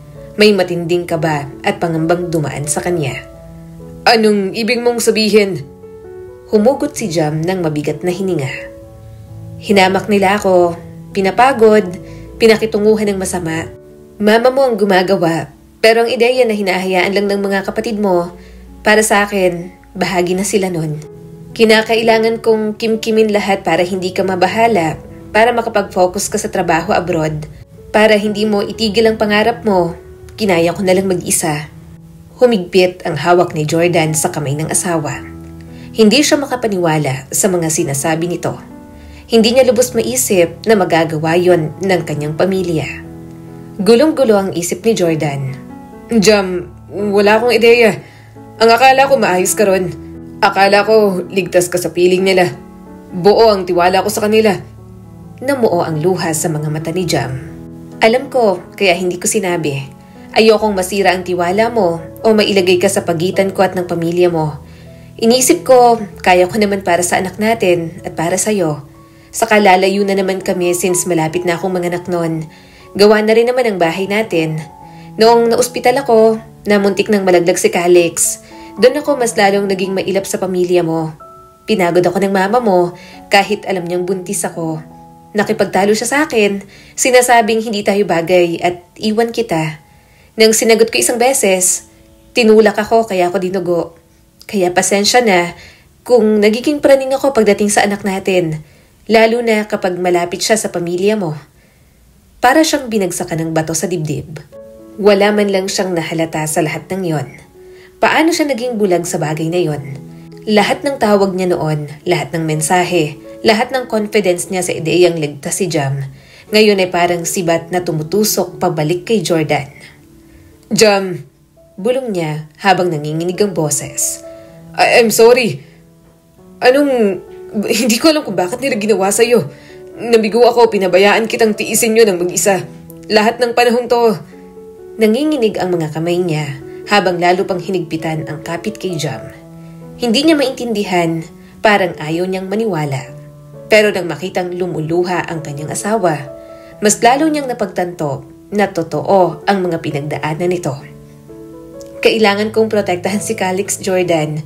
Kaya ako mahigpit ngayon, kaya ako laging may alituntunin, kaya ako nagtatakda ng distansya sa lahat, lalo na sa pamilya mo.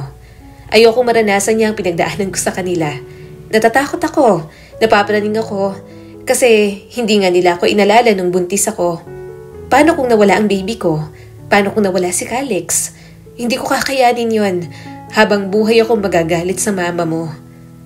Mabigat ang paghinga ni Jordan. Mahigpit niyang niyakap ang kanyang asawa at paulit-ulit na humihingi ng tawad. Pinakasalan niya si Jam para mahalin, alagaan at bigyan ng pamilya.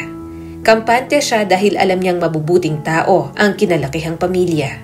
Kaya hindi niya maintindihan kung bakit yun gagawin ng mga ito sa kanyang asawa. Hindi ko matanggap na hindi ko nakita, mariin niyang sabi. Akala ko tama ang ginagawa ko. Anong ginawa nila sa'yo? Sabihin mo sa akin. Sabihin mo sa akin lahat. Sorry, kasalanan ko. Hindi dapat kita iniwan doon. Hindi, Jam, sorry. Sorry talaga. Inabot ni Jam ang kanyang pisngi at pinahid ang dumaloy na luha. Wala kang kasalanan, Jordan. Nasa abroad ka, nagtiwala ka sa kanila kasi pamilya mo sila. Hindi ko rin naman inasahan na gagawin nila sa akin yon. Umiling si Jordan at mas lalong yumakap sa asawa niya. Hindi niya matanggap, galit na galit siya at parang gusto niyang manakit. Pero kasabay nun ang pagkadurog sa kanyang puso dahil pamilya niya pala ang may dahilan. Hinaplos ni Jam ang kanyang buhok. Tahan na, huwag mong sisihin ang sarili mo. Nandito ka na ngayon, yun ang mahalaga. Hindi na natin mababago ang nakaraan, Jordan. Pero sana maintindihan mo kung bakit palagi ako mailap sa pamilya mo. Kailangang makausap ni Jordan ang pamilya niya. Kailangan niyang malaman kung bakit tinrato ng mga ito ng ganoon ang asawa niya. Hindi pwedeng hindi niya alam, hindi rin pwedeng hindi maayos ang mga issues nila. Halos hindi nakatulog si Jordan pagkatapos nun. Kaya pagsapit ng umaga, bumiyahe siya papuntang bahay ng kanyang ina. Kakausapin niya ang mga ito para malinawan na siya. Dali-dali siyang pumasok. Nasa kusina ang nanay ni Jordan habang pinupunasan ng mesa. Nasa sala naman ang ama at may ginagawa sa cellphone nito. Parehong napaangat ng tingin nang makita siya. "Jordan!" Gulat na tanong ng kanyang ina. "Anong ginagawa mo rito? Hindi ka man lang nagpasabi. Hindi ako nakapagluto. Kasama mo ba ang mag-ina mo?" "Kailangan nating mag-usap. Tayong lahat." Mariing sabi ni Jordan at tiningnan ang mga kapatid niya na pababa ng hagdan. Dahan-dahang tumayo ang kanyang ama. "Tungkol saan, anak?" "Tungkol kay Jam. Tungkol sa nangyari habang tumira siya rito. Tungkol sa ginawa niyong lahat sa kanya." Tumahimik ang mga ito at walang naglakas loob na magsalita. Natigilan ang kanyang ina habang hawak ang basahan. "Alam ko ng lahat," tuloy ni Jordan. Mabilis ang pag-angat baba ng dibdib sa pagpipigil ng galit. "Sinabi na ni Jam, ang pangahamak ninyo, ang kalupitan at halos itrato niyo na parang katulong. Buntis siya nun sa anak ko. At kayo, hinayaan niyo magdusa siya. Anong klase kayo? Bakit niyo trinato ng gano'n ang asawa ko?" Nagpatuloy siya at puno ng hinanakit na tiningnan ang mga ito. "Huwag niyong ide-deny. Anong ginawang masama sa inyo ni Jam para itrato niyo ng gano'n?" Kumilos ng alanganin ang kanyang ama. "Jordan, hindi mo naiintindihan." "Hindi!" sigaw ni Jordan. "Tapos na mga panahong hindi ko naiintindihan. Tapos ng pagpapanggap, pinaramdam niyo sa asawa ko na hindi siya tao dito mismo sa bahay, na akala kong pinakaligtas para sa kanya. Sinira niyo ang tiwala niya. Sinira niyo ang tiwala ko." Bakas ang pagsisisi sa mukha ng kanyang ina. "Sorry anak, huwag mong sisihin ang mga kapatid mo. Ako lang ang may kasalanan dito. Alam kong nagkamali ako. Oo, sinaktan ko si Jam. Naging malupit ako sa kanya." Hindi makapaniwala si Jordan at mas bumaha ang galit sa mukha. "Buntis siya! Kailangan niya ng pag-aalaga, ng suporta, ng pagmamahal, hindi ng pangahamak at ng trato niyo sa kanya. Bakit niyo ginawa yun, ha? Mama, at bakit niyo sinasabi sa asawa ko na layuan niya ako? Mama, hindi niyo alam ang pinagdaanan namin bago siya mapasakin. Sino ang nagdesisyon kung sino ang karapat-dapat para sa akin? Kayo, sa pamamagitan ng pagyurak sa kanya. Pamilya ko na rin si Jam. Siya ang ina ng anak ko. Pero winasak niyo lang siya. Puno ng takot at napapraning na lagi sa pagiging protective sa anak namin dahil sa inyo." Kumislap ang luha sa mga mata ng kanyang ina. "Anak, nagsisisi naman ako. Nang muntik nang mapahamak ang baby ninyo, nagsisi naman ako. Kaya lang hindi mo maiintindihan, Jordan. Hindi ko siya kayang tanggapin. Hindi nang buo pagkatapos ng nalaman ko. Hindi matapos ang natuklasan ko. Si Jam, anak siya ng kabit ng tatay mo dati. Yung kabit na umaha sa tatay nyo kaya tayo pinabayaan ng tatay nyo sa loob ng 1 taon. Nanay ni Jam ang babaeng yon. Hindi mo pa alam kasi wala ka pa naman nun. Bata ka pa pero hindi mo alam ang dinanas kong hirap dahil sa babaeng yon." Parang suntok sa dibdib ang mga salitang yon. Alam niyang nagloko dati ang kanyang ama, pero hindi niya nainisip dahil wala naman siyang maalala noon. Kung may hinanakit man, mga ate niya lang yon. Pero ang nagpatindi ng gulat niya, anak pala ng kabit ng tatay niya noon si Jam, wala man lang siyang kaalam-alam. Napaatras si Jordan. Ano? Nagpatuloy ang kanyang ina. Kaya pala ang bigat ng loob ko sa kanya unang kita ko pa lang. Sobrang magkahawig din sila ng nanay niyang haliparot. Ang mukha niya, ang kilos niya, hindi ko pa alam agad nang una ko siyang makita. Kasi baka nagkakamali lang ako. Pero nang malaman ko, dun ko na hindi kinaya. Araw-araw na tumira siya rito, parang binabangungot ako. Hindi ko kinaya. Sinubukan ko alang-alang sa'yo. Pero bawat tingin ko sa kanya ay paalala ng babaeng yon, ng pagtataksil na tiniis ko noon. Parang umikot ang ulo ni Jordan. Napalingon siya sa kanyang ama. Nanlaki ang mga mata at naghahanap ng pagtanggi. Papa, totoo ba to? Matapos ang mahabang katahimikan, pabulong itong nagsalita. Matagal na yon. Isang pagkakamali. Akala ko baon na sa limot.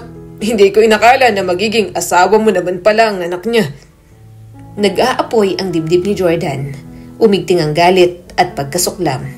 Pero kahit na, asawa ko na si Jam. Hindi niyo dapat siya trinato ng ganun. Hindi siyang kabit mo, Papa. Hindi siyang may kasalanan sa mga kasalanan mo. At ikaw, Mama, pinarusahan mo siya para sa bagay na hinding-hindi niya pinili. Nakita mo siya bilang multo ng pagtataksil, imbis na bilang babaeng minamahal ko. Naiintindihan mo ba ang ginawa mo? Ginamit mo ang sakit na nararamdaman mo para saktan ng asawa ko. Nanginginig ang labi ng nanay ni Jordan. Hindi ko mapigilan, Jordan. Bawat tingin ko sa kanya, nakikita ko ang babaeng yon. Ang babaeng muntik ng sirain ng pamilya ko. Muntik ng agawin ng tatay mo. At iniwan mo pa si Jam dito sa bahay ko. Ano bang magagawa ko? Napailing si Jordan. Magkaroon ng puso. Maging makatao. Mahalin siya dahil siya pa rin ang nagdadala ng apo ninyo. Pero hindi. Pinili niyong maging malupit. Pinili niyong magpakulong sa puot ninyo. Namumuo ang luha sa mga mata ng kanyang ina. Ngunit hindi siya tumigil. Alam niyo ba ang epekto nun sa kanya? Sa amin, ilang taon siyang nabuhay sa takot na kailangan niyang ilayo ang anak namin sa kalupitan ninyo. At ako, nabuhay akong bulag dahil pinagkatiwalaan ko kayo. Dahil naniwala ako na kailanman hindi sasaktan ng mga magulang ko ang babaeng mahal ko. Pinagtanggol ko kayo sa sarili kong isip habang tahimik niyo siyang dinudurog dito. Hindi na nakapagsalita pa ang kanyang mga magulang. Tahimik na nakaupo ang mga ito, baka sa mga mukha ang kahihiyan at pagtanggi. Nakatayo pa rin naman si Jordan na nanginginig pa rin sa galit. Muli siyang nagsalita. Si Jam may asawa ko. Siyang ina ng anak ko. At hinding-hindi na siya muling ituturing ng ganun. Katulad ng ginawa niyo nung nasa Singapore ako. Kung hindi niyo siya matatanggap ng buong buo, hindi niyo na kami makikita. Hindi ako, hindi ang anak namin.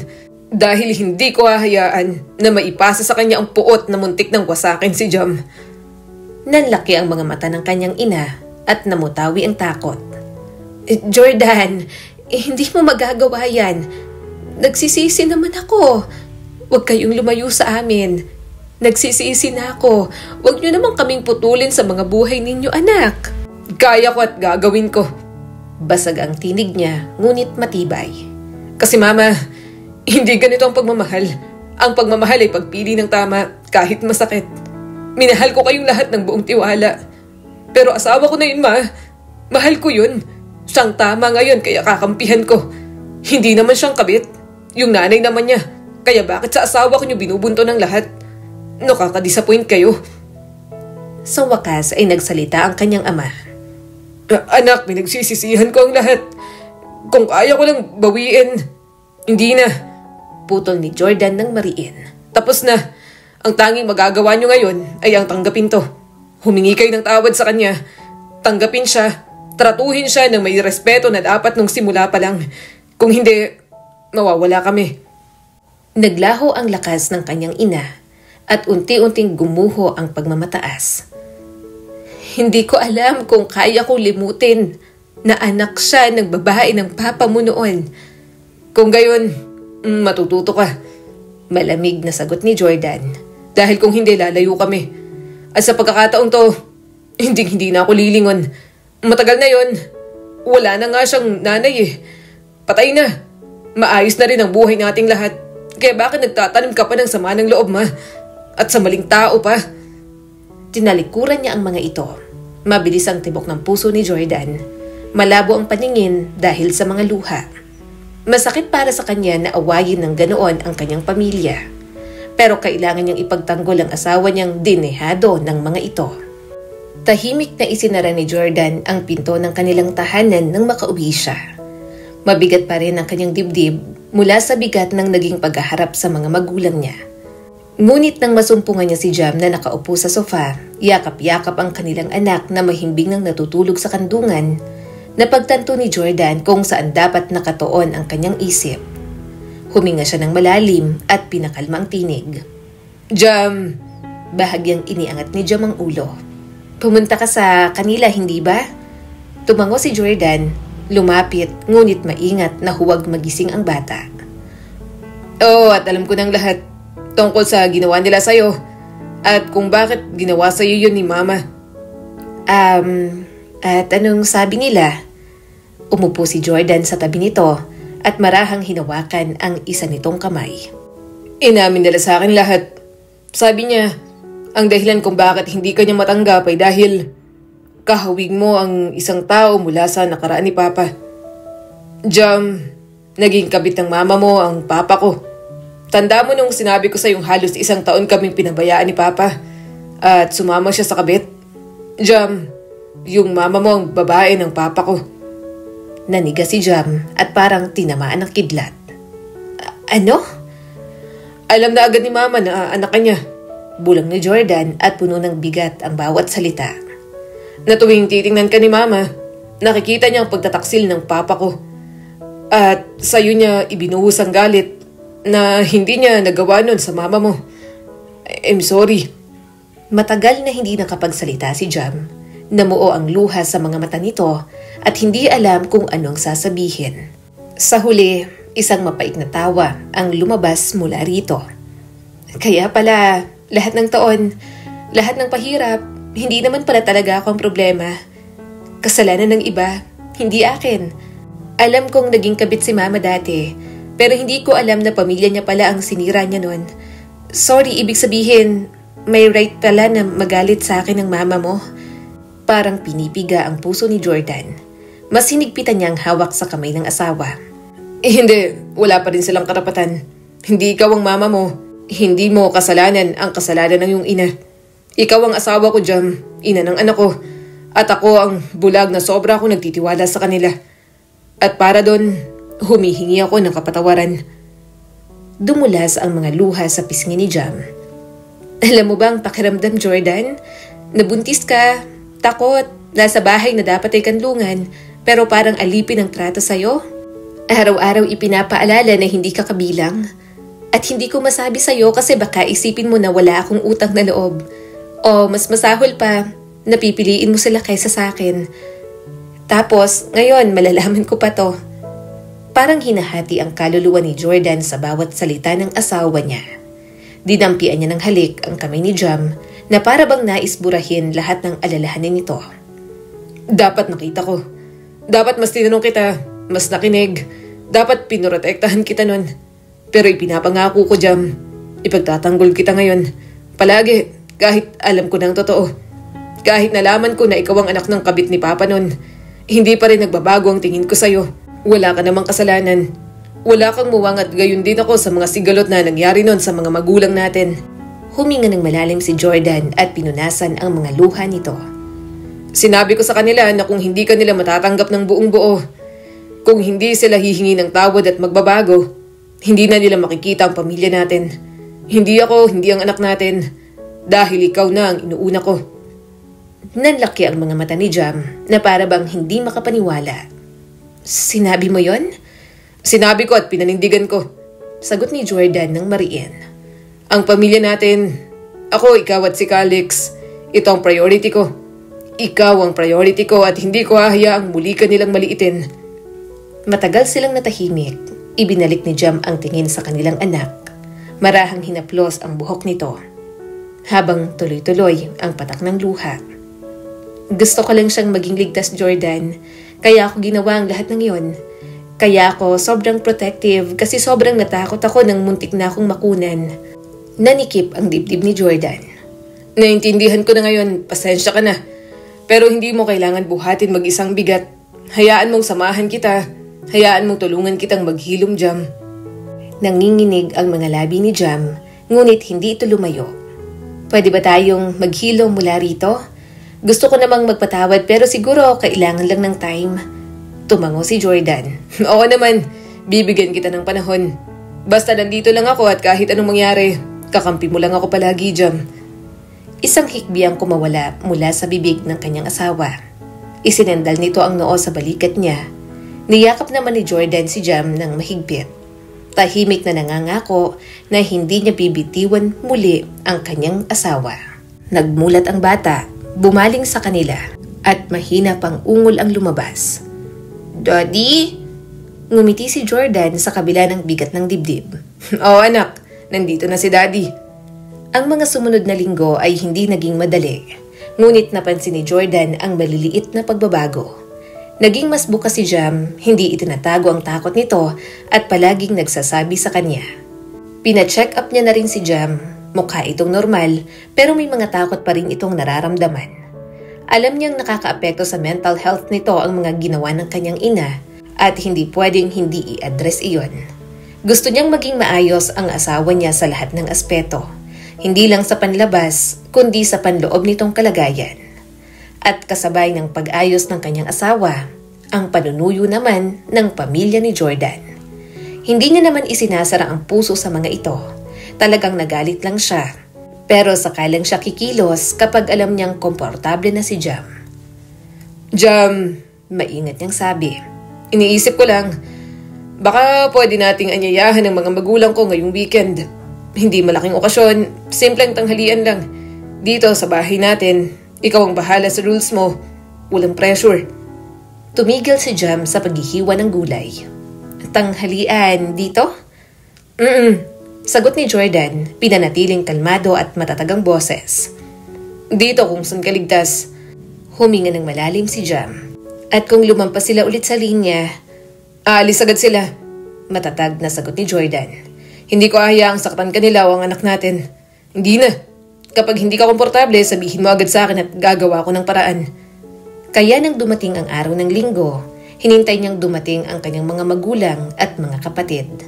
Nang tumunog ang doorbell, napaigik ang kanilang anak at mabilis na tumakbo papunta sa kanya. "Daddy, may tao?" "Si Lola at Lolo yon, kasama ang mga tita mo." Tumango ang bata at kumikislap ang mga mata sa pananabik. Makikita ko na po ulit sila." Binuksan niya ang pinto, naroon ang kanyang mga magulang. Bakas ang saya at pag-asa dahil sa pagpapapunta niya. Ang mga mata ng kanyang ina ay mabilis na sumilip papasok, halatang kinakabahan, samantalang ang kanyang ama ay pilit na ngumiti. "Jordan," mahinang sabi ng papa niya. "Salamat sa pagpapaunlak." Tumabi si Jordan. "Tuloy kayo, pakiusap lang. Tandaan niyo po ang napag-usapan natin." Tahimik na tumango ang kanyang ina at mahigpit ang pagkakakapit sa mga dala nito. "Nagdala ko ng ulam na paborito ni Jam. Salamat anak. Salamat sa pagbibigay sa amin ng chance." Sa loob, tuwid ang tindig ni Jam. Halatang nakahanda pa rin kahit payapa ang itsura. "Good evening po," bati ng kanyang asawa. "Jam," banayad na tugon ng ama ni Jordan. "Salamat sa pagpapaunlak na makadalaw kami." Saglit na inakala ni Jordan na hindi sasagot si Jam, ngunit kalaunan ay nagsalita rin ito. "Kain na po tayo. Nakaayos ng pagkain." Payak ang hapunan na yon. May pagkailang pa rin, pero nagsisimula naman si Jordan ng usapan. Kapag tahimik ang lahat, mas lalo lang nagiging awkward. Tahimik naman ang kanyang ina, abala sa pagsisilbi ng pagkain sa apo nito. Maingat nitong hinimay ang isda sa plato ng bata. "Favorite mo ang isda, apo?" Ngumiti naman si Calix. "Opo, Lola." Napatingin siya kay Jam na huminga ng malalim. Dahan-dahang inabot ni Jordan ang kamay nito sa ilalim ng mesa. Gusto niyang mapanatag ang kanyang asawa. Matapos kumain, hinila ng bata ang manggas ng ama ni Jordan. "Lola, maglalaro po tayo?" Tumingin muna ang ama ni Jordan sa kanya at pagkatapos ay kay Jam, na parang humihingi ng pahintulot. Nag-alinlangan si Jam, ngunit tumango rin. "Sa sala lang, maputi kasi sa labas." Nawala ang bigat sa dibdib ni Jordan habang pinapanood ang kanyang ama na dahan-dahang lumuhod sa sahig. Nakaupo naman ang mama niya sa malapit at napahalakhak dahil kay Calix. Lumipas ang mga linggo at patuloy na maingat na inaayos ni Jordan ang maliliit na pagtitipong iyon, hanggang sa maging komportable si Jam. Minsan ay simpleng hapunan sa kanilang bahay, Minsan ay maikling pagkikita sa parke kung saan mas panatag si Jam. Lagi niyang sinisigurado na nirerespeto ang mga hangganan ng kanyang asawa. Isang hapon, nang magpiknik sila sa parke, nagdala ng merienda ang kanyang ina. Ako ang gumawa nito para sa inyo, pero kung ayaw mo, matamang tinignan ni Jam ang pagkain bago tumango. Salamat po. Dalawang salita lang yon, ngunit lumuwag ang kalooban ni Jordan. At least, nagiging open na ulit ang asawa niya sa kanyang pamilya. Sa mga ganoong banding, nakikita niyang unti-unti nang umaayos ang lahat. Nakakalapit na rin ang nanay niya kay Jam ng matiwasay. Noong isang araw nga lang, nakita niyang magkayakapan ang mga ito habang umiiyak. Umiiyak kayo ni Mama kanina. Anong nangyari? Tanong ni Jordan. Bahagyang napangiti ang asawa niya. Natuto ng puso kong magpatawad, Jordan. Parang hinaplos ang puso niya roon.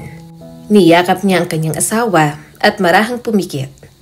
Sa wakas, maayos na ulit si Jam at masaya siyang hindi hinayaan ng Diyos na manatili sa sama ng loob ang pinakamamahal niyang asawa. Itinuturo ng kwentong ito sa atin na minsan nagiging komplikado ang isang pamilya. Hindi palaging masaya, pero hindi rin naman palaging malungkot. Gayunpaman, tumatatag ang isang pamilya kung mas ipapangibabaw natin ang pagmamahal, malasakit at respeto sa isa't isa. Muli, ako po si Skylar Guro at sana may bago na naman kayong natutunan sa kwento natin ngayon. Maraming salamat po.